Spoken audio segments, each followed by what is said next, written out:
এখন আমি যে খবরটা আপনাদের সামনে তুলে ধরার চেষ্টা করছি সেটা সত্যি না মিথ্যা নাকি একটা চমক, যদি কেউ জেনে থাকেন জানাবেন কিন্তু কমেন্ট করে। কেন্দ্রের নিয়ম মেনে রাজ্য বিদ্যুতের স্মার্ট মিটার বসানোর কাজ শুরু করেছিল, কিন্তু তাতে গৃহস্থদের ভুরি ভুরি অভিযোগ জমা পড়েছে।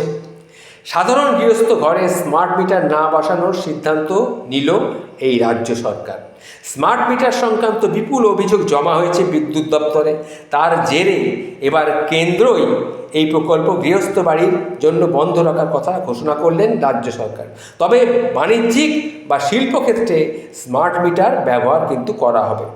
গৃহস্থ বাড়িতে স্মার্ট মিটার ইতিমধ্যে অনেক বাড়িতে বসে গেছে, সেক্ষেত্রে সেই মিটারগুলিকেও খুলে নেওয়া হবে।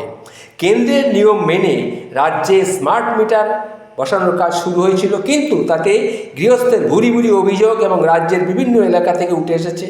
তার জেরে সাধারণ গৃহস্থরা কথা ভেবেই রাজ্য সরকার এই সিদ্ধান্ত নিয়েছে এবং এটা নাকি জোর করে কেন্দ্রীয় সরকার চাপিয়ে দিয়েছিল।